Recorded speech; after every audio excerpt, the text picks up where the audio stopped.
This video is a conversation, an interview between Scott McKay and Sasha Stone, the Christ-hating devils.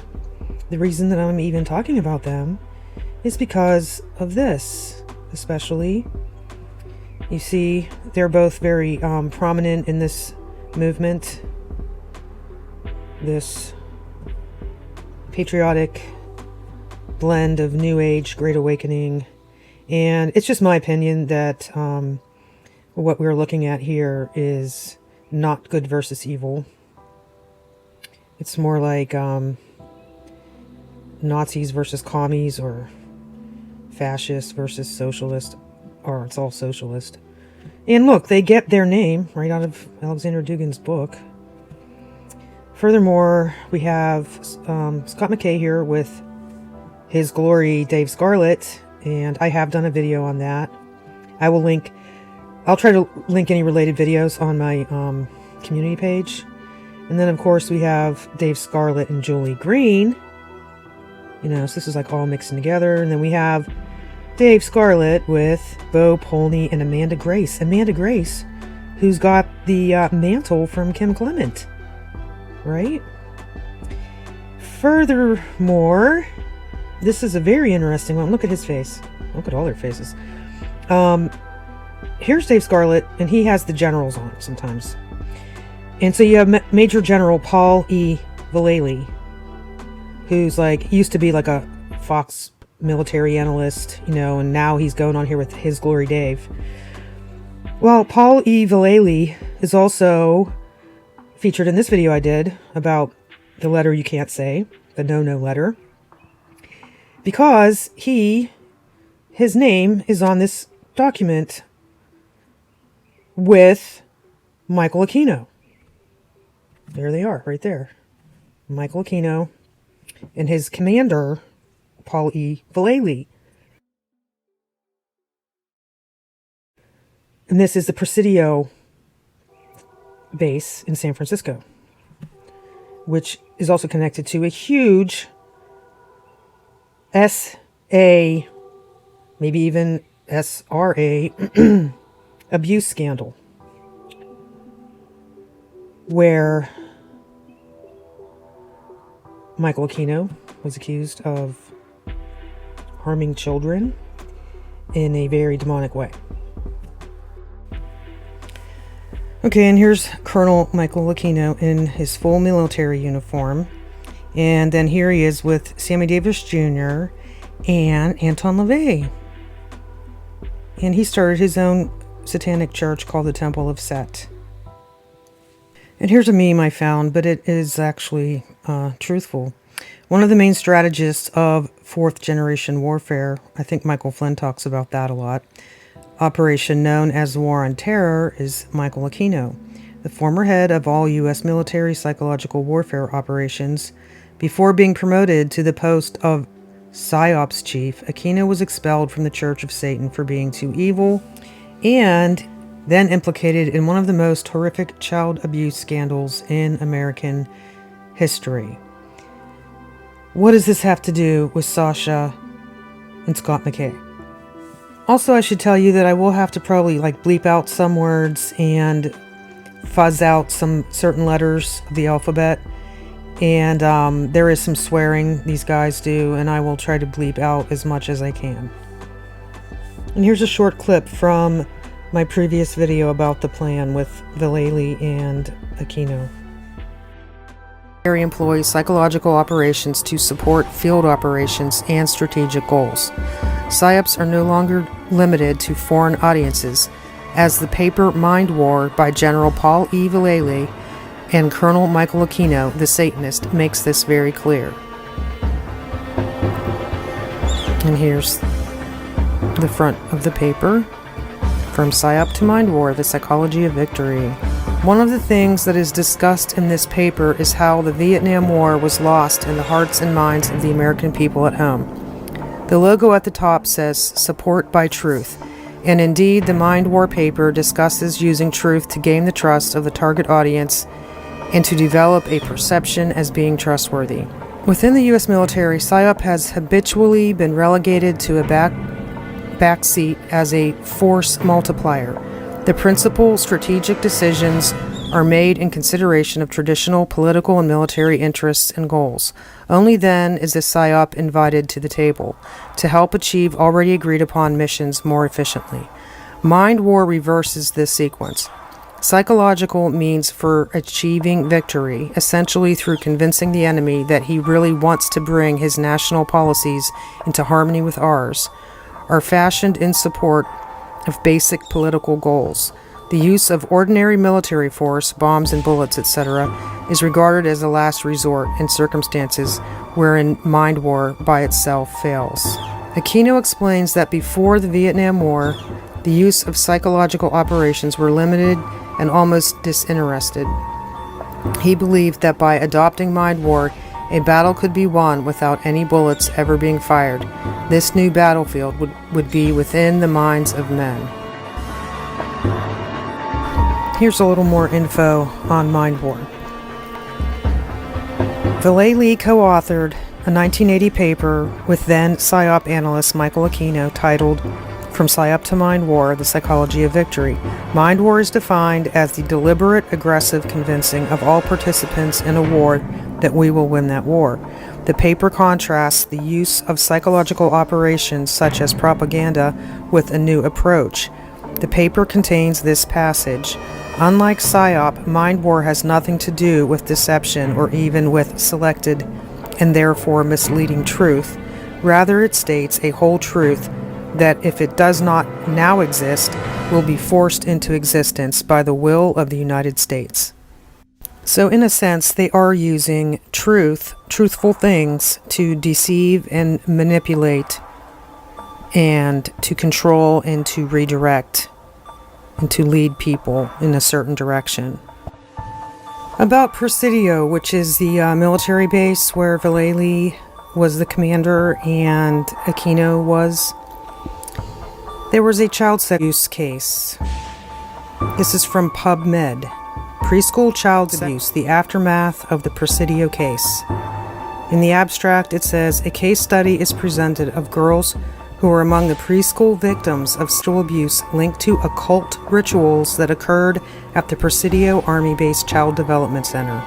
Components of the trauma, together with its effects on the victims and their families, are investigated and implications for the mental health profession are discussed. There's a lot you can look up about Aquino and this case, but wouldn't it just be so ironic if the people who developed the Lebanon operation, the psychological warfare, mind war operation, were in fact satanic pedophiles of all things?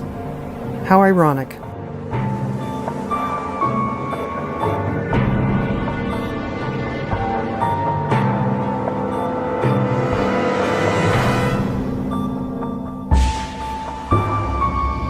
Hail Satan! Hail Satan! Is one of a number of daggers which we may use in our rituals. This one happened to belong to the commanding general of the most elite unit of Germany's infamous SS, which was concerned with black magic and occultism research in general. Anything that it could find that had to do with the origins of the human race, destiny of humanity. The perverted view of the occult held by Heinrich Himmler was of an evil magic that could help create a new master race. Wewelsburg Castle is where he performed his ceremonies. I have been to the Wewelsburg, which still preserves Heinrich Himmler's ritual chambers to this day, and have conducted a black magical ritual in the so-called Hall of the Dead beneath the Wewelsburg. Which brings us back to this. This Great Awakening, Reawaken America tour, in my opinion, is the letter after P, continued. And I speculate, and I really do actually believe the mastermind of that mind war idea that is what they're doing. And they're promoting the New Age. Super duper, as you will see. Which is satanic and Hitler Hay was a New Ager, satanic, occult believer, which you'll see in this next clip. Hello, I'm Jessie Gray. Welcome to Personalities. This afternoon we have a guest whom I talked to around 4 months ago and have been wanting to meet ever since. Her name is Dusty Sklar. She's the author of the book Gods and Beasts. It's about the relationship of the occult beliefs and the rise of the Nazi philosophy in Germany during, of course, pre- and World War II. She's going to tell us more about it, and I welcome you. Thank you for coming. First of all, before we go into how the occult beliefs influenced Nazism, what do you consider occult? Well, occult simply means hidden. And occult societies usually act on the assumption that you can develop these hidden secret powers if you work on yourself in the right way and under the right master. By hidden, though, does that include, let's take the popular forms of the occult, the astrology, extrasensory perception, the what we'd call the cultist groups? Well, the occultists take all those ideas and claim that they're part of an ancient body of knowledge that's been lost and that only they are privy to because they're using certain rituals to restore themselves to this lost knowledge. How did the Nazis use the occult or these supposedly sacred and very sacred and, what am I trying to say, precious and privy only to a few beliefs? Well, I should tell you that the story begins in pre-World War I Germany, and there were two occult groups in particular that I researched. George Lanz von Liebenfeld's Order of New Templars and Guido von List's Armanen. And both of these groups were patterned pretty much after the Theosophical Society,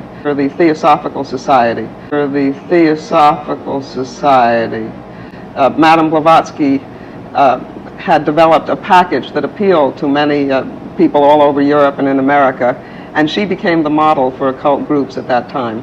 And both Lanz and List used her syncretism, but with a peculiar twist. They married Darwin's idea of evolution with Hindu ideas of racial purity and came up with the idea that the Aryan had been a lost race of supermen that had declined because they merged their pure blood with the defiled blood of the Jews. When were these books published? When were these philosophies Well, this was made public?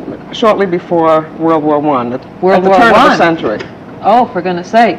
Then how did the Nazis pick these cultist beliefs up? Well, then, just before World War I, these two groups merged under an umbrella organization called the Thule Society. And the Thule Society did not become political until after World War I. And that eventually became the Nazi Party. But the seeds of the occult... It became transformed directly into the Nazi Party. Right, with the same ideology, the same platform. But the important thing is that all the policies that the Nazis implemented were already suggested by these occult groups, Lanz and List. Lanz proposed the extermination of the Jews as a way to restore this lost civilization. Another thing to remember is that these men had fathers who had been influenced by Lanz and List. They were taught by teachers who had been influenced, so that this was not a totally new thing to them. But the main thing is that Hitler appealed to people on the basis that he was going to usher in a new age, and new age, and new age, and they were going to be the new men in this new age. They were going to be the elite, and this was terribly appealing. And he must have taken very seriously the fact that these beliefs also held the fact that a new Messiah or a Messiah was necessary, and everybody had a blind obedience to the Messiah, that was a necessary and integral part of this whole occult belief. Am I right? Yes. One of the surprising things that I found in researching the book was that the Messiah was awaited with great eagerness long before Hitler came. This too began in the late 19th century. There was very much the feeling of the last days, and the second coming of the Messiah was expected imminently. And Lanz tried to put himself forth as the Messiah, and so did List, and it didn't work. But a lot of people around were preaching the coming of the Messiah. And Hitler, when he first came on the scene, did not declare himself the Messiah. He was only the herald. But gradually he evolved into the Messiah figure. And contemporary observers have written that they used to see pictures in Germany of Hitler in store windows flanked by pictures of Jesus, and that these were yanked out at some point. Sounds really terribly, terribly similar to many of the cultist groups today. Do you see any possibility of something like this happening here? Well, this is one reason I wrote the book, Jesse, because I began to look around at many of the cults that have grown to an alarming rate in America today, and I see the same sort of thing happening. There are men coming forth and claiming to be messiahs and being believed by perfectly decent, idealistic young people, intelligent, many of them. And the techniques that they use are classic brainwashing techniques, which I think people don't take seriously. We look at these cults and think they're innocuous, but they are actually using mind control. Well, we only think they're innocuous because their proportions haven't been large enough yet to affect government decisions, perhaps, which influence us directly. I mean, I guess until it reaches that level, people don't pay much attention to them unless, of course, they have someone in one and are immediately affected by it. I guess that's the basis for everything. But many of these cults make no bones about the fact that they have political ambitions. They have political ambitions. They have political ambitions. No, they don't. No, they don't. Brainwashing techniques, the same idealism is brought, or at least imposed, and seems endless. You'd think it would stop after people learn and other, for instance, the Nazis have been exposed, but it doesn't stop. It just changes form a little and keeps right on going, doesn't it? Just changes form a little and keeps right on going, doesn't it? Well, I don't think people are paying any attention. I mean, I think this too happened in Nazi Germany. After the war, people said if we had only known what it's about, we would have stopped him right at the beginning. And today in America, there are people who are assuming a lot of power and amassing a lot of wealth and influencing many, many young people, and nobody's doing anything. I think years from now, they may look back and say the same thing. If we had only known what this man was about at the beginning. Do you see the cults rising to that much power? I see that it's possible for the cults to merge under one umbrella organization in America and be taken over by a politically right group, just as happened in Germany. You do. Themselves by abolishing the forms to which they are accustomed. But when a long train of abuses and usurpations, pursuing invariably the same object, evinces a design to reduce them under absolute despotism, it is their right, it is their duty to throw off such government and to provide new guards for their future security. The world is waking up, and this is the tipping point. Gentlemen, here we go. This is the epic broadcast of the Tipping Point Revolution Radio, the warfare platform that we chose here, Revolution Radio, for this channel, for this show, for the Tipping Point, primarily because this is the worldwide reach that we get to have here, uncensored, of course, an unbiased view of the truth. Unbiased means we're anti-Satanist, anti-Satanist all the way around, and acceptable of everything else on the planet except that agenda. And I'm an equal opportunity offender as well. So those of you who do not walk in that line of serving humanity, you're likely a target. You're likely a target. Folks, tonight we are broadcast because you are the funders of this platform and the network. Your donations allow us to breathe and survive and thrive through this massive awakening. That's happening, cutting through the fog of bullshit, i.e. war, that's put out there by the political class, by big pharma, big tech, Hollywood, Vatican, royal families, and any other of the pieces of scumbag global architecture that has been, by design, destroying humanity's experience on its ascension path here on Terra, or what you call planet Earth. A couple of announcements here. The biggest announcement tonight is this. Tonight's guest is the international icon. Sasha Stone is coming in tonight. I know Sasha, by the way, I was not there today on AGN. I am a co-host there with Scotty Sachs, Sasha Stone. I can't always make that particular show, although I do as often as I can. Yes, no, I was not there today. Unfortunately, I wasn't able to. And yes, no, I know General Flynn was on there today. And somebody put out there, yeah, Scott is whatever. Let me tell you something, folks. There's a lot of horse shit flying around out there. I don't know how else to say it, but let me just tell you this. This war is getting to the point where we know it would come, where it's getting dirty. The people that should be responsible in this medium, podcasters, etc.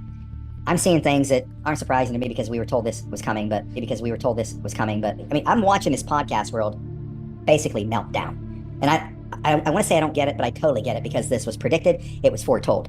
It was foretold. Foretold means the letter after P. Does this guy really even believe in this? Or he just wants you to believe in it? I'm going to say this again. Everybody's being watched. Everybody. And here's what I understand. This is going to be a different playing field 7 months from now. Why? Because the board, as I'm being told from higher level sources than me, that this board is going to be cleared. That there's going to be a lot of people in this podcast world who are irresponsible, who are self-serving, who are bullshit machines, who are whatever, that aren't going to be here. This reminds me of the theme of the Sacred Purge, maybe. That's what I was told, that the landscape's going to be different. So I don't know who I'm saying this to, you or to the other podcasters, but I'm going to say this again. How in the hell can any podcast or any personality how can they be attacking another one in their community? Those people out there doing the best they can with the tools that they have or the knowledge that they do have. But I'm going to put the brakes on going after the Khazarian mobsters. I think that would be code for the people from the Holy Land. And the child killers. And I'm going to start attacking my fellow soldier and fragging him in the back. I do not effing understand that on any level. That's what gets me thrown off of here, throwing that bomb out there. But that's how serious I am about this bull. I'm seeing it, hearing about it, and I'm just telling you. I've said this for 4 years now. If you hear, now listen, yes, I understand there are some things going on out there, some people that are being exposed that likely need to be. I don't know who. I'm not the arbiter of any of that. That's above my pay grade. I have my own personal thoughts and opinions on a number of people, but they stay with me. You're never going to hear them here unless somebody needs a beating, which I never give out. Because, again, it pulls us off the mission here, and the mission is more important than anything else, anything ego-based and ego-driven. But a lot of stuff out there is becoming disruptive to the actual focus of this mission. And interesting stuff coming up here with Sasha Stone, as well as he's going to be going on a tour. So we are going to bring Sasha Stone into the show right now, and we're going to get into what I would consider an epic conversation piece with one of my best buddies in the world. Like I said, I traveled with this man, and I got to know him on a level that very few people can. I'm a huge fan of him, his work, and just want to say much love to you, brother. Always another exotic, extravagant backdrop. You may be in the world today. Always looks good. Good to have you here, man, on The Tipping Point. You're on Revolution Radio tonight, as well as Facebook streaming live. Beautiful. Nice to see you, Scott. Thank you, brother. So I don't even know where to start. We can go in 50 directions, right from the hub of the wheel, and always have a great show. But what I want to talk about first, coming out of the gate, is this. I was listening to you recently, and you were on with some beautiful girl, and you are speaking about where we are, where we're headed in the angelic realm. Oh, gnarly! And you were talking in its construct, but also the application of what's happening here in this battle, this great awakening. I think, quite honestly, look, it's the Patriot movement is at full speed. The Patriot rallies, I think we're beyond that. I think we've had enough of those in terms of the rah-rah. We know we're headed for troubled waters, and we know there's certain mechanical things that we need to and should be prepared to do to at least sustain some level of comfort as we're going through this very rocky period in the country where it appears we're going to lose the nation. You and I both know we won't, because if we did, we lose the world. We're not going to let that happen. But if we're looking at the angelic realm, some people run away from the esoteric, the metaphysical, the quantum physical. I don't run from any of that, because to me, that's where the secrets lie and what has been robbed from us, that kind of knowledge. Gnosticism.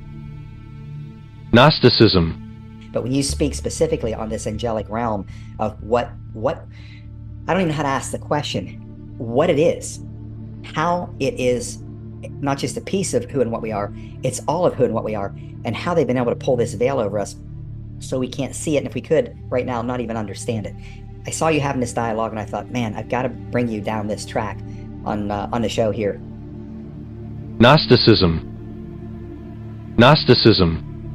So we can get outside of the box of fundamentalist Christianity, of which I come from, of the dogmatic, Vatican-driven machine of MK Ultra programming, all of that, breaking out of that, expanding the Christ consciousness in the true form that Christ did,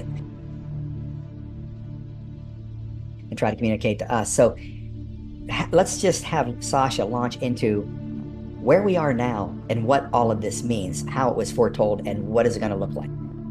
So in the first instance, of course, I understand when you say that certain folks are going to shy away from the esoteric, which is to say, to shy away from the real emergent language, which is a great shame.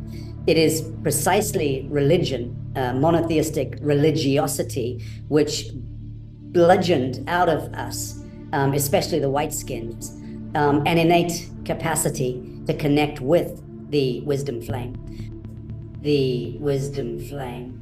I am the violet flame in action in me now. I am the violet flame to light alone I bow. I am the violet flame in mighty cosmic power. I am the light of God, shining every hour. I am the violet flame, blazing like the sun. I am God's sacred power, freeing everyone.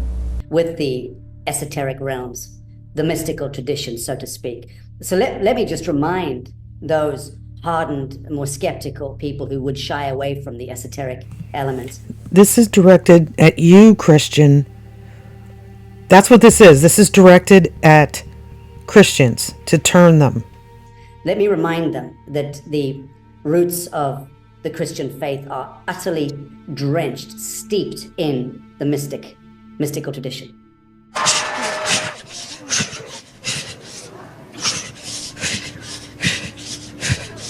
The Essenes and the Cathars, who were the true flame keepers and wisdom keepers of the Christic faith and the true devotees and adherents of the Master Jesus. And this is the ascended masters, and they have a Jesus, which is not Jesus Christ of Nazareth, the Son of God.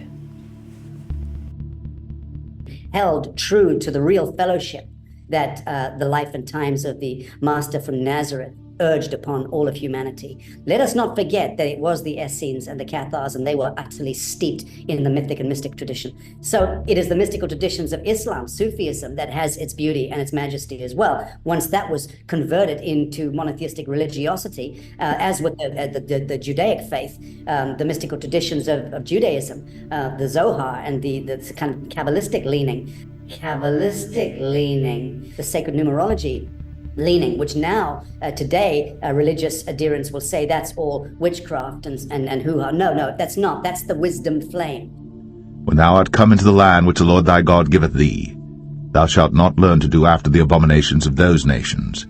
There shall not be found among you anyone that maketh his son or his daughter to pass through the fire, or that useth divination, or an observer of times, or an enchanter, or a witch, or a charmer, or a consulter with familiar spirits, or a wizard, or a necromancer. For all that do these things are an abomination unto the Lord. And because of these abominations, the Lord thy God doth drive them out from before thee. That's the bit that you've lost touch with today. So the mainstream monotheistic religious mind today is a mind by definition that has been bludgeoned away from its true flame of esoteric wisdom. I can always tell when somebody's lying. I just need to know two things: what the person is saying and what the truth is. And if those things are different, that person's lying. Esoteric wisdom. And that's a great shame. That is a tremendous sadness, because it is the religious mind that has basically been cultivated or engineered into becoming a political mind, a cult-programmed, culturalized mind.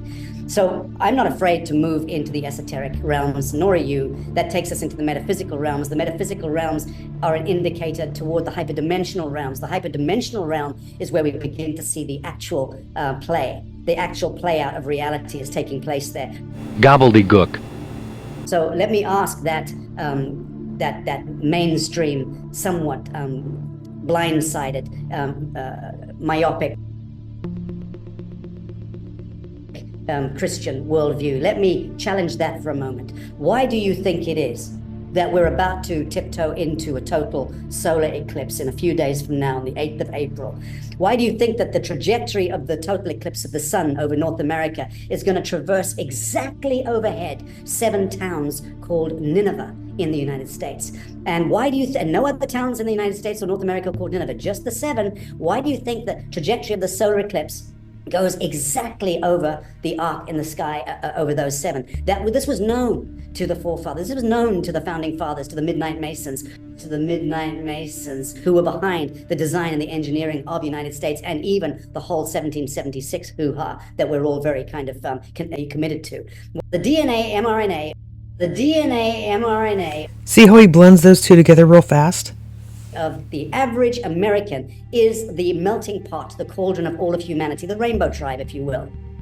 There is a reason why these mystic traditions and Masonic secret societies and the abstruse language that comes from that basement is orchestrating reality for us. And yet we're kept dumbed down by Nickelodeon and Disney and CNN and so on and so forth. So it is about time we returned to that wisdom flame and started to connect to it. Now, the First Nation peoples, your people, Scott, the Cherokee, all of the First Nation peoples, the 500 plus federally recognized First Nation tribes of North America and the 750 odd, actually that's how many we're talking in real terms, tribes are the ones who are carrying essentially the real wisdom flame. I was gifted this blue corn by the Hopi in Arizona a few weeks ago, which I regard as the most precious object I have now in this world. Use of rainbow in other cultures. Among other non-Christian cultures, there has been heavy rainbow usage. This is also connected with psychic and prophetic activity. Some of the more prominent examples are the Australian Aborigines and the Native American cultures, particularly the Hopis. Here we will discuss the legend of the warrior of the rainbow among the Hopis. Considered by the Hopis to be an important prophecy, it has gained great favor among the New Agers and their allies. The foregoing will discuss the deep significance of this legend to those in the New Age movement, as well as among their allies in the United Nations. Native American spiritualities and the rainbow. Jesus told us to go into all the world and teach all men in his name. This has now been reinterpreted by all too many both inside and outside the church. The modern apostate meaning given his command is that we were to go into all the world and tell everybody that they had been correct all along. Is the Great Spirit merely another incarnation of God? Or is the same true of the Great Spirit that the Apostle Paul said of all pagan cultures? Those who worship idols worship devils. Native American spiritualities are an extremely popular component of the New Age movement. Two popular writers on this subject are William Willoya and Vincent Brown. They look forward, as does top-ranking United Nations official Robert Mueller, to the fulfillment of the Hopi prophecies containing startling implications for the Christian community. Quote, the chiefs were told that the light that would bring this reawakening would come from the east, and that it would come from the true white brother. He would wear a red cloak or a red hat. What? A red hat? Sorry. And would bring with him the sacred stone tablet, which the true white brother alone could read. The three would show the people of the earth a great new life plan that will lead to everlasting life. Those who are saved will share everything equally, a new religion, and probably be brought, a new religion will probably be brought that helps all people to lead better lives and transforms the world. Doesn't that sound great? Not stated by these authors was the fact that these same prophecies also call for a victory of those utilizing the swastika over those using the sign of the cross.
gifted this blue corn by the Hopi in Arizona a few weeks ago, which I regard as the most precious object I have now in this world. The Hopi have been carrying the wisdom flame for many centuries.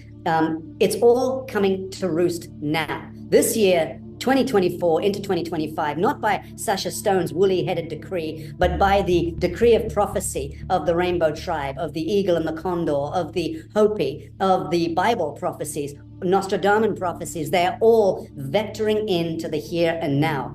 So those immanent flame of the so-called esoteric are going to be in deep trouble, because what they're going to be seeing is a complete collapse of their entire conceptual worldview, because their conceptual worldview, albeit good Christians, good Muslims, good Hindus, good Buddhists, is tethered to Sodom and Gomorrah. Sodom and Gomorrah is the issue of the devil.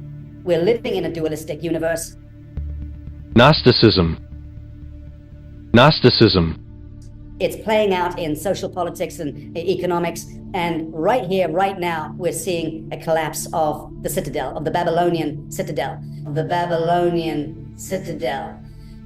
And the 10 horns which thou sawest upon the beast, these shall hate the whore, and shall make her desolate and naked, and shall eat her flesh, and burn her with fire. For God hath put in their hearts to fulfill his will, and to agree, and give their kingdom unto the beast, until the words of God shall be fulfilled. So that compression of the end of days, the apocalypse, the Armageddon, the global financial meltdown, the collapse of Walt Disney and Hollywood, the collapse of the Vatican and the crowns of Europe. I mean, dear God, if those aren't all the symbols writ large, what is? We've arrived, friends. There is no time left to be questioning the bloody obvious. We have got to open our hearts and minds. We've got to relinquish adherence to the false light, And as I've been saying for some years, and somewhat unpopularly, Scott, most good Christians today are idolaters. They're holding on to the false light construct of religiosity, which is a dead man on a stick,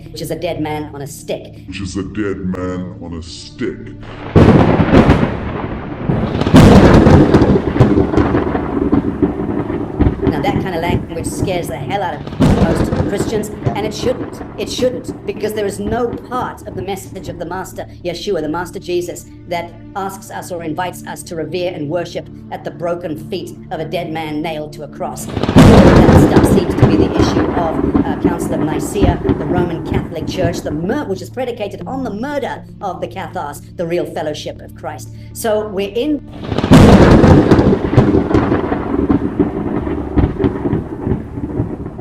that realm of mindfury at the collective level. We're going to have to grow big boy and big girl panties very soon.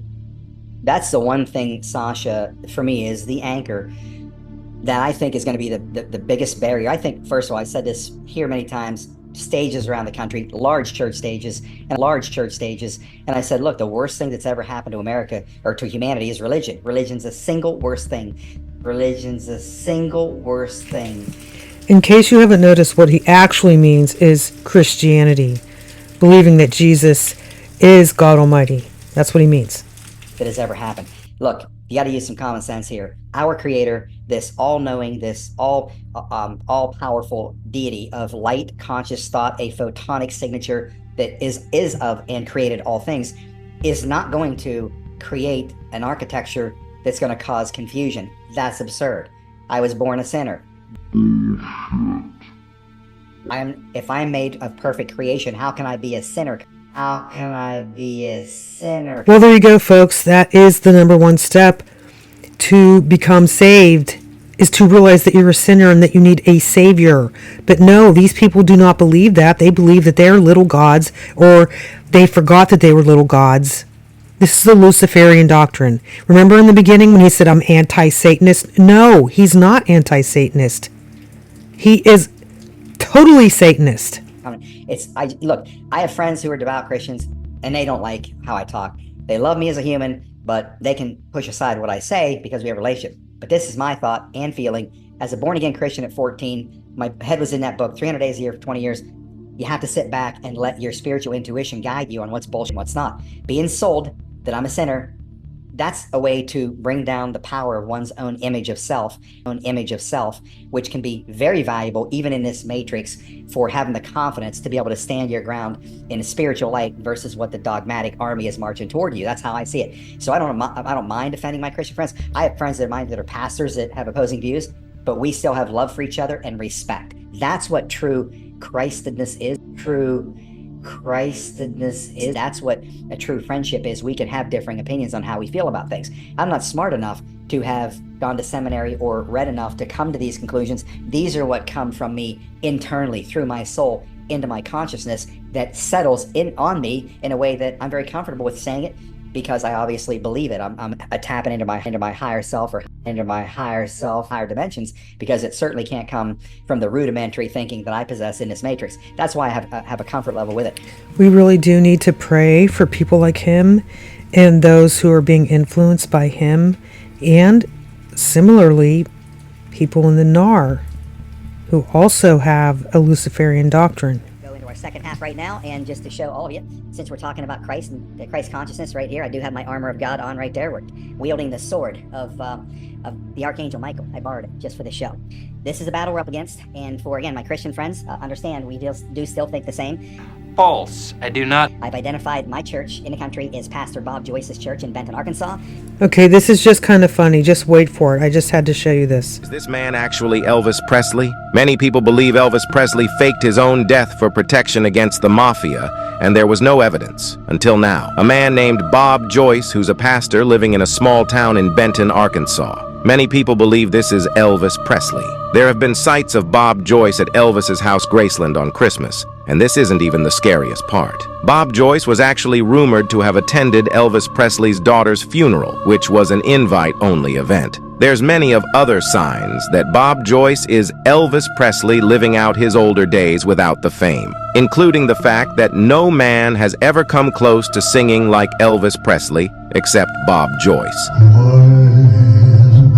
Bob Joyce is a very religious man who owns a church. It was told Elvis Presley had gotten very religious towards the end of his life and wanted to find himself. Many believe we will see Bob Joyce open up very soon. Do you think Bob is Elvis? No, I don't. But also, Elvis actually followed Helena Blavatsky too. So there's that. I can sit there for hours listening to this man because I see something in Pastor Bob that I have never seen in a church in my life. And his message to me is that, which I've been saying for the last 20 years. Stop looking up, stop looking out, look in. God is within you. Go inside of you. That's where your creator resides. Look in. God is within you. Go inside of you. That's where your creator resides. Gnosticism. Gnosticism. Which gives you all the power you need to be able to help us shift. And do we not also hear a lot of the NAR prophets and apostles talk about power and shifting, and a shift coming, and a paradigm shift, etc.? This reality into the one that was intended for us. The point I'm trying to make is that as we now have this end of days play out on the kingdom of the devil's checkerboard. Also notice how Sasha likes to throw around in both of them all these Christian words, and they're against the devil, they're against Satan, and the devil's checkerboard. It makes you think that they're against the devil, so they must be good, right? Wrong. It is only mathematically, appropriate that we see a bifurcation happening of the wheat from the chaff. Again, that also relates to biblical prophecy. And so we have that bifurcation happening now at this fulmination, alchemization,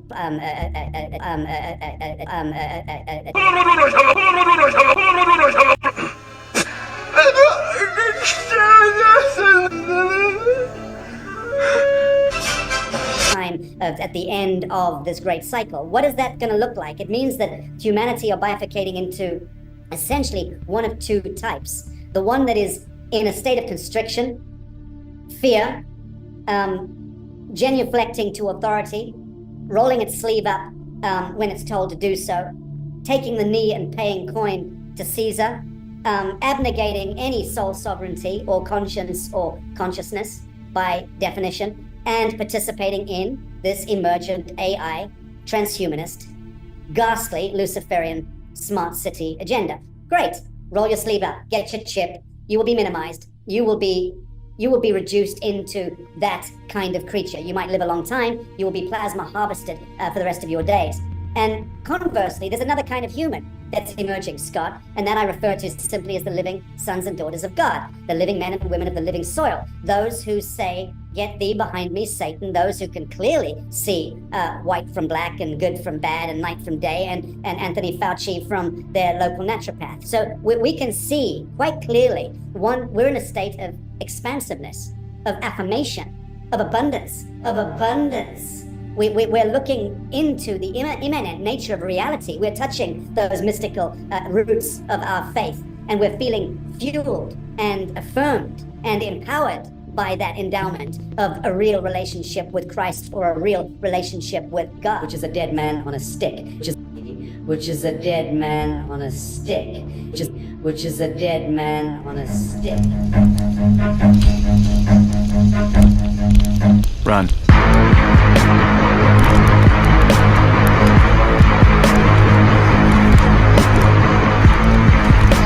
There's just one name that can keep you out of hell, and it's the name of Jesus. The name of Jesus. The name of Jesus.